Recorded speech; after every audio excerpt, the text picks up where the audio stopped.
2024 में लोकसभा चुनाव के पहले 9 राज्यों में देश भर में चुनाव होने हैं, लेकिन उससे पहले फिलहाल 3 राज्यों का, जिसका आज चुनाव आयोग की तरफ से ऐलान किया जा सकता है, जिसमें नागालैंड, त्रिपुरा, मेघालय, यानी 3 राज्यों की चुनावी तारीखों का ऐलान हो सकता है।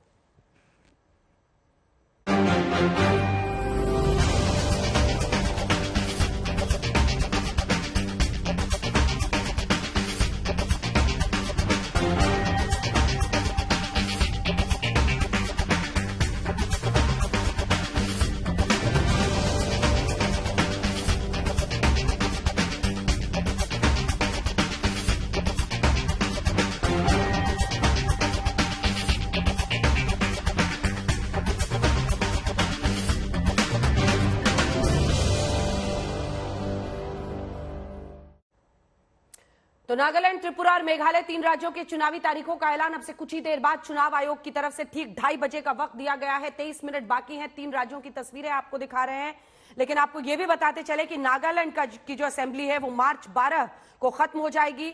वहीं मेघालय और त्रिपुरा में, मेघालय में 15 मार्च को, फिर 22 मार्च को, त्रिपुरा में भी उससे पहले ही चुनाव होने हैं। और ऐसे में तीनों ही राज्यों में चुनावी तारीखों का ऐलान हो रहा है। 2018 में त्रिपुरा में बीजेपी ने जो जीत हासिल की थी, उसमें राष्ट्रवाद की जीत वामपंथ के ऊपर इसे करार दिया था बीजेपी ने। पूरी ताकत अभी से ही तमाम दिग्गज नेता वहां पर झोंक रहे हैं। कई सारे हमारे सहयोगी इस वक्त हमारे साथ जुड़ रहे हैं, जिसमें ऐश्वर्या पालीवाल हमारी सहयोगी हमारे साथ जुड़ रही है, संजय हमारे सहयोगी हमारे साथ जुड़ रहे हैं चुनाव आयोग से, हमारे 2 अन्य सहयोगी हिमांशु मिश्रा भी जुड़ रहे हैं। सबसे पहले आपको लिए चलते हैं संजय के पास। संजय, मार्च के पहले ही होना है, 12 मार्च, 15 मार्च, 22 मार्च, जब असेंबली वहां पर खत्म हो रही है, तो कुल मिलाकर लग रहा है कि जनवरी अंत या फरवरी के महीने में ही चुनावी तारीखों का ऐलान हो जाएगा। एक साथ होने के भी आसार हैं क्या? सवाल नंबर 1। बोर्ड का एग्जाम भी फैक्टर इन करना है, सिक्योरिटी, सुरक्षा, जो सिक्योरिटी फोर्सेस है उनको भी वहां पर पहुंचकर पूरा मोर्चा संभालना होता है, संवेदनशील चुनाव होते हैं, क्या हो सकता है? चुनावी तारीखों का और कार्यक्रम का ऐलान तो बस अब थोड़ी देर में ही हो जाएगा और उम्मीद की जा रही है कि फरवरी के आखिर में चुनाव संपन्न हो जाए। और सूत्र ये बता रहे हैं कि तीनों राज्यों में छोटे राज्य हैं और ज्यादा पेचीदा नहीं है, सुरक्षा को लेकर ज्यादा परेशानियां नहीं है, ज्यादा चुनौतियां नहीं है, लिहाजा एक ही चरण में तीनों राज्यों के चुनाव होंगे, एक साथ मतगणना होगी। वैसे उम्मीद की जा रही है कि फरवरी के आखिर में या मार्च के शुरुआती हफ्ते में मतगणना हो जाएगी और इसके साथ ही वहां की तीनों राज्यों की चुनावी प्रक्रिया पूरी हो जाएगी। 2023 में वैसे तो औपचारिक रूप से 9 राज्यों के चुनाव होने हैं, लेकिन अगर हम बात करें जम्मू कश्मीर को भी इसमें शामिल कर लें तो इस साल 2023 में 10 राज्यों के चुनाव होंगे।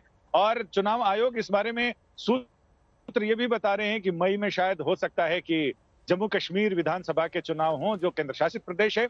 लेकिन ये 9 राज्यों के चुनाव में शुरुआत फरवरी से होनी है और फरवरी में जब 3 राज्यों के, पूर्वोत्तर के 3 राज्यों के चुनाव होंगे, उसके बाद फिर मई और फिर नवंबर, फिर दिसंबर, इस तरह से चीजें आगे चलेंगी। तो उम्मीद की जा रही है कि जब कर्नाटक के चुनाव होंगे मई में, तो उस समय ही जम्मू कश्मीर के चुनाव भी शायद उसका ऐलान हो जाए, क्योंकि उसके लिए सबसे बड़ी बाधा थी, सबसे बड़ी जरूरत थी, जो प्रक्रियागत थी, वो ये थी कि वहां पर डिलिमिटेशन हो जाए, यानी क्षेत्रों का पुनर्निर्धारण हो जाए। वो सारा काम हो चुका है, तो अब सिर्फ और सिर्फ केवल वहां चुनावी तैयारियां करने के साथ साथ चुनावी कार्यक्रम का ऐलान रहेगा। लेकिन हम बात करेंगे उत्तर पूर्व के 7 राज्यों में से 3 राज्यों की, जिनमें त्रिपुरा, मेघालय और जी बिल्कुल। संजय, आ रही हूं आपके पास। आज एकदम सेल्फी मोड में पूरा मोजो कर रहे हैं आप। आ रही हूं आपके पास। ऋतिक मंडल भी हमारे सहयोगी कोलकाता से हमारे साथ जुड़ रहे हैं। हमारे साथ 2 खास मेहमान हमारे साथ जुड़ रहे हैं, कौशिक डेका, जो कि हमारे साथ जानकारी देंगे हमें पूर्वोत्तर की, और साथ ही एक और मेहमान हमारे साथ जुड़ रहे हैं, कौशिक डेका हमारे साथ है, और जयंतो घोषाल, जो कि कंसल्टिंग एडिटर है टीवी टुडे के, वो भी हमारे साथ जुड़ रहे हैं। जयंतो दा, आपके पास आते हुए जल्दी से, कहां कहां पर बीजेपी की नजर आएगी, खास तौर पर त्रिपुरा, जिसके साथ उन्होंने मतलब एक तरह से नॉर्थ ईस्ट में अपना दबदबा दिखाने की कोशिश की, कहा यह वामपंथ का अंत है, ये राष्ट्रवाद की यहां पर जीत हुई है। ठीक गुजरात के मॉडल पर उन्होंने मुख्यमंत्री को भी एन पहले बदला। क्या हो सकता है मेघालय, नागालैंड, तीनों ही राज्यों के बारे में क्या तस्वीर आपको दिख रही है, और क्या एक ही वोटिंग डे, एक ही काउंटिंग डे हो सकता है? बिल्कुल, मुझे लगता है कि जैसे त्रिपुरा में अभी बीजेपी का जो रेजिम चल रहा है, बीजेपी का शासन चल रहा है, उसमें बीजेपी को मतलब विरोध में अभी जिस तरीके से कांग्रेस, सीपीएम और ट्राइबल पार्टी जो है त्रिपुरा, जो वहां त्रिपुरा में कहा जाता है राजा का पार्टी, ये तीनों मिलके बीजेपी को स्टॉप करने की कोशिश कर रहे हैं। लेकिन ये काउंटर प्रोडक्टिव भी हो सकता है, क्योंकि कांग्रेस और सीपीएम सबसे बड़ा जो राजनीतिक ध्रुवीकरण था, और मैंने 87-88 में तो सीपीएम को हटा के कांग्रेस पावर में आया। अभी कांग्रेस, जैसे अमित शाह जी ने भी कुछ दिन पहले त्रिपुरा में जाके कहा कि कांग्रेस पूरी देश में साफ हो गया है, अभी त्रिपुरा में भी कांग्रेस कहाँ बचा।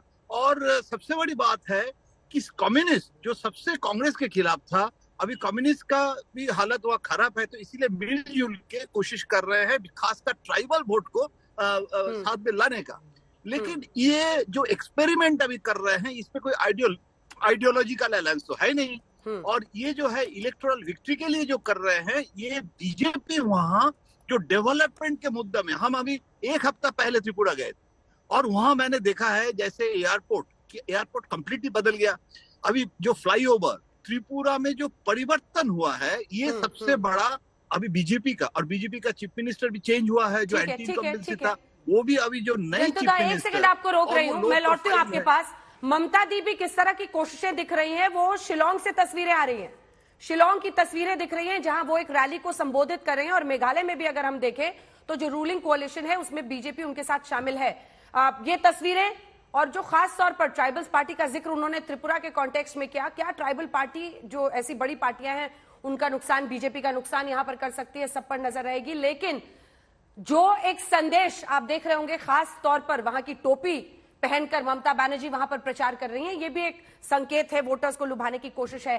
कौशिक, जल्दी से एक कमेंट आपसे, क्योंकि त्रिपुरा में तो पार में अन्य दो राज्यों में रूलिंग कोalition के साथ बीजेपी भी ताकत झोंक रही है, क्या किसका स्टेक पर है और क्या मुमकिन हो सकता है, और क्या एक वोटिंग डे एक काउंटिंग डे भी हो सकता है? कौशिक जी, त्रिपुरा का तो अभी जयंतना ने समझा दिया है। त्रिपुरा में बीजेपी सत्ता में है और उनको चैलेंज करने के लिए कांग्रेस और सीपीएम के गठबंधन होने की बात चल रही है। और साथ में ये ट्राइबल पार्टीज भी आ सकते हैं, जो प्रद्युत देवबर्मा नेतृत्व दे रहे हैं। आईपीएफटी जो बीजेपी के एलाई था लास्ट टाइम, वो भी इस ट्राइबल गठबंधन में आ चुके हैं, आने ही वाले हैं, लगभग तय है। तो ये समीकरण अब ऐसा होगा, बीजेपी एक तरफ और बाकी सारे लगभग सारे पार्टी एक तरफ, सिवाय टीएमसी के। अब टीएमसी की कैसे स्थिति लेते हैं, और टीएमसी एक ऐसे रोल प्ले करेंगे जो बंगाली वोट्स है उनको लुभाने की कोशिश करेंगे। तो त्रिपुरा में एक तरफ से एक फ्लूइड सिचुएशन आ चुके हैं, लेकिन बीजेपी के पल्ला कई दफा भारी है, इसलिए क्योंकि जैसे जयंतदा ने कहा, डेवलपमेंट के मुद्दे पे बीजेपी आगे जाएंगे। लेकिन देखना ये होगा, मेरे हिसाब से सबसे जरूरी है, जो 20 ट्राइबल सीट्स है वहां पे बीजेपी या लेफ्ट अलायंस या ट्राइबल पार्टीज कौन बाजी मारते, यही निर्णायक भूमिका लेंगे। क्योंकि लास्ट टाइम भी यही देखा गया कि यहाँ पे 20 सीटों में से जहाँ पे सीपीआईएम का दबदबा रहता था, लास्ट टाइम बीजेपी और आईपीएफटी ने मिलकर 18 सीट ले गया था और उसी ने पूरा समीकरण बदल दिया था। ठीक है। जहां तक मेघालय की बात है, रूलिंग पार्टी एनपीपी है। एनपीपी कॉनराड संगमा के नेतृत्व में लड़ेंगे, लेकिन इस बार एनपीपी के साथ बीजेपी नहीं है। और बीजेपी ना होने का मतलब होता है, जो असम के सीएम हिमंत बिश्व शर्मा के जो सामदान दंडभेद और जो इलेक्शन मैनेजमेंट है, वो समीकरण इस बार एनपीपी के साथ नहीं होंगे। क्योंकि इलेक्शन के बाद एनपीपी को सत्ता में लाने में बीजेपी के और हिमंत बिश्व शर्मा के भूमिका थे। क्योंकि भूलना नहीं होगा कि कांग्रेस लास्ट टाइम, और दिलचस्प ये है कौशिक कि कैसे हेमंत बिश्व शर्मा वहीं से अपने तरीके से इन तमाम राज्यों में पॉलिटिक्स को आगे बढ़ाते हैं बीजेपी की। लेकिन जल्दी से जो अन्य सहयोगी हमारे उनके पास चलते हैं। ट्राइबल्स की बात हो रही है, एक महिला आदिवासी हमने देश की राष्ट्रपति द्रौपदी मुर्मू को बनाया है, ये भी बार बार बीजेपी याद दिलाती है। क्या इन राज्यों में ये सब कुछ काम आएगा? जल्दी जल्दी चलते हैं अपने सहयोगियों के पास। ऐश्वर्या भी हमारे साथ मौजूद है और मुझे लगता है आप चुनाव आयोग के दफ्तर के अंदर, जहां पर प्रेस कॉन्फ्रेंस होने वाली है, खबर आई कि मुख्य चुनाव आयुक्त ऐश्वर्या और जो दोनों चुनाव आयुक्त हैं वो सभी नॉर्थ ईस्टर्न स्टेट्स के दौरे पर पहले गए, उन्होंने सब कुछ असेस किया है और फिर अब तारीखों का ऐलान हो रहा है। क्या क्या चुनौतियां और क्या एक साथ हो सकती है वोटिंग? देखिए, सिक्योरिटी अंजना एक बहुत बड़ा मुद्दा है, क्योंकि कहीं ना कहीं चुनाव आयोग ये जानता है कि छुटपुट कुछ ना कुछ इन राज्यों में होता ही रहता है। तो जो डिस्कशन हुआ था चुनाव की डेट ऐलान करने से पहले, उसमें सबसे बड़ा मुद्दा यही था कि किस तरीके से सेंट्रल फोर्सेज का मूवमेंट किया जाएगा, कौन से राज्य में कितनी सेंट्रल फोर्सेज रखी जाएंगी, इन सब चीजों पे बहुत बारीकी से बात की गई है। और 11 से 15 जो हमें समझ आता है, ये वो दिन थे जब ये तीनों राज्यों के अंदर चुनाव आयोग रहे थे। थोड़ा सी आपको तस्वीरें दिखाना चाहूंगी। देखिए, प्रेस कॉन्फ्रेंस की तैयारी चल रही है। अगले 3 से 4 मिनट में अंजना, ये जो आपको दिख रहे हैं ऑफिसर्स हैं, ये चुनाव आयोग के मुख्य चुनाव आयुक्त, हमें लगता है अगले 3 से 4 मिनट के अंदर यहाँ पे आ जाएंगे। और चुनाव आयुक्त जो है बाकी दोनों, वो भी उनके साथ में बैठेंगे। अनूप चंद्र पांडे बैठेंगे, अरुण गोयल बैठेंगे और मुख्य चुनाव आयुक्त राजीव कुमार बैठेंगे। ऑफिसर्स जो है ईसीआई के, वो आने लगे हैं और अगले 3 से 4 मिनट के अंदर ये जो प्रेस कॉन्फ्रेंस है अंजना शुरू हो जाएगी। जो हमें समझ आता है वो ये है कि जो मतगणना की जाएगी, जो रिजल्ट आएगा वो एक ही दिन आएगा और जो फेजेस होंगे वो तीनों राज्य के अंदर एक ही फेज रखा जाएगा, जैसे कि 2018 में किया गया था। अंजना, बिल्कुल। हिमांशु, अब आपके पास आते हुए जरा बीजेपी के चश्मे से देखते हैं, और मुझे तो लगता है कि जिस तरह की ताकत गुजरात या अन्य राज्यों में बीजेपी झोंकती है, वैसे ही पूरे मकाम पर और शबाब पर हम चुनाव कैंपेन बीजेपी का इन राज्यों में भी देखेंगे।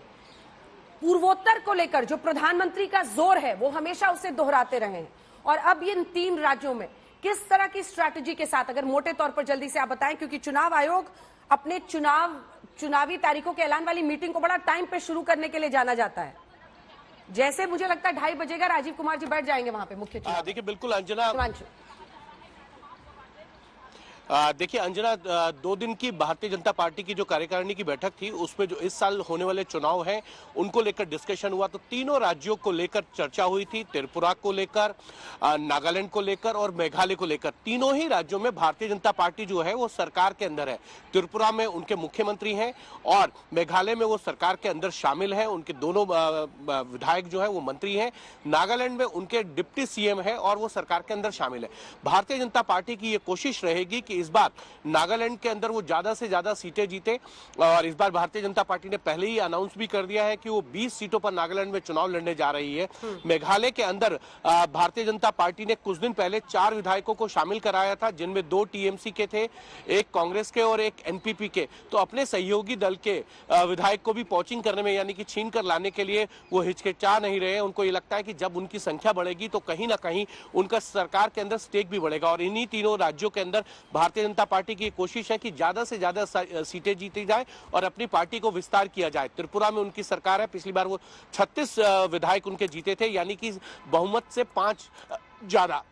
और साथ ही साथ उनके सहयोगी दल ने 9 सीटें जीती थी, तो 42 के करीब जो है उनका आंकड़ा पहुंच गया था। उस एक चीज को देखना होगा, त्रिपुरा में उन्होंने जो सरकार के खिलाफ थोड़ी सी नाराजगी थी संगठन की या उनके विधायकों की, उसमें उन्होंने मुख्यमंत्री को चेंज करके जो है मानिक शाह को कमान दी है। उनको ये लगता है कि कहीं ना कहीं अगर नाराजगी है, उसका खामियाजा जो है वो सरकार को ना भुगतना पड़े, भारतीय जनता पार्टी को उसका खामियाजा भुगतना पड़ सकता है, और इसीलिए उन्होंने उसको चेंज कर दिया है। अब ये देखना है कि तीनों राज्यों के अंदर भारतीय जनता पार्टी कैसे अपनी सरकार को चलाती है। नागालैंड को लेकर मैं एक सवाल, एक चीज बोल देता हूँ। नागालैंड में सभी पार्टियां जो है वो सत्ता पक्ष में, कोई विपक्ष में नहीं है। जी ठीक है, त्रिपुरा पर ही सवाल था मेरा। विपक्ष में कोई त्रिपुरा में मेरा यही सवाल था, सारी पार्टियां मिलकर चुनाव लड़ती हैं या अलग अलग।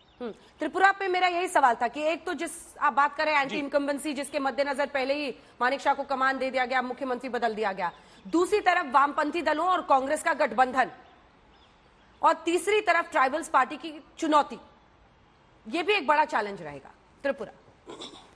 देखिए बिल्कुल भारतीय जनता पार्टी के सामने चुनौती है, क्योंकि पिछली बार लेफ्ट और कांग्रेस अलग लड़े थे और ममता बनर्जी की जो टीएमसी है वो अलग लड़ी थी, लेकिन इस बार लेफ्ट और कांग्रेस मिलकर साथ लड़ रहे हैं। साथ में उन्होंने जो है ट्राइबल पार्टी को शामिल कर लिया, लेकिन भारतीय जनता पार्टी के साथ भी एक जो है बीपीएफटी, वो उनके साथ मिलकर चुनाव लड़ रही है। तो भारतीय जनता पार्टी को ये जरूर है कि ट्राइबल वोट उनके खिसके नहीं, और लेकिन एक चिंता की सबब जरूर है भारतीय जनता पार्टी के लिए, वो ये कि उनके पिछले 1.5 साल पहले 2 विधायक छोड़ के गए थे, दोनों कांग्रेस गए थे, उनमें से एक विधायक जो है बाई इलेक्शन जीता था।